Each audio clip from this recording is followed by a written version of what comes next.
This may come as a shock to quite a few of you, but I've never actually seen the original RoboCop. Much of my familiarity comes from some brief TV airings, the Alpha Command animated series, the comics, as well as the numerous amounts of merchandise that were sold back in the heyday of KB Toys, back when the animated series were still airing.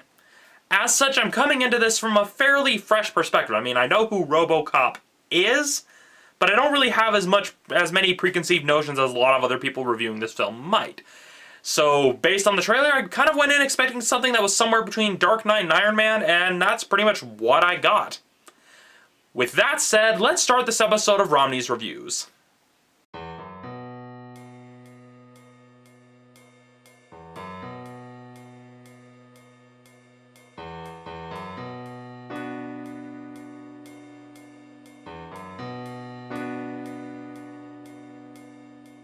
As I mentioned at the start of this episode, this film is pretty much somewhere between The Dark Knight and Iron Man when it comes to its tone. On one hand, it kind of tries to tie in some real-world commentary, such as the use of drones and kind of the evils of capitalism that films have kind of been prone to making commentaries on for the past couple of years. But then it also tries to kind of keep things black and white with the whole man versus machine theme that kind of is the undercurrent of the entire story. And while in other films, if those were like the main driving forces, they wouldn't have normally worked, what kind of makes it work for this film is the fact that it's severely downplayed. And I guess the main reason why it's severely downplayed is that it's basically downplayed in service to the action scenes, because, let's face it, when you're going into RoboCop, that's what you're paying to see. For the most part, the action scenes in this film are pretty well executed, save for a few moments towards the end of the film. One moment in particular being an action scene that pretty much takes place completely in the dark. I mean, I can understand what they're kind of trying to go for with the whole heat vision goggles and heat vision thing that the RoboCop has, but that particular scene itself just didn't really work for me, because it kind of just felt anticlimactic given the amount of build-up they had building up to it. But instead of having that kind of be the huge climax thing, what we're given is basically a fairly predictable standoff between, well, RoboCop and the film's antagonist, for lack of a better term. He's not necessarily an antagonist, but it's just kind of a case of not really the best character to have the final standoff with, is all I'm saying.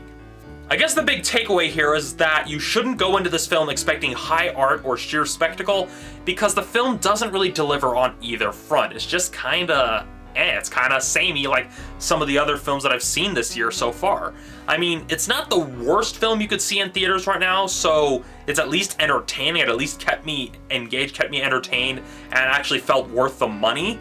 But it just kind of blends in against some of the other action films like Jack Ryan that I've already reviewed, so really, it's kind of eh.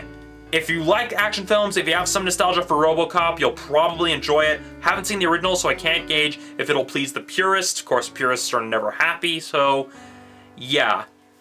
All I can say is, well, see it if you want, but if you're not really into action films, you may want to give it a pass, because it doesn't really have anything that really sets it apart from the other action films that have already come out.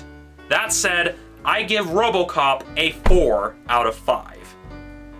So that's it for this episode of Romney's Reviews. As for next week, well, it's not set in stone yet. I still need to put my schedule together, so all I can say is that I'll be looking at a movie. So yeah, I'll see you next time.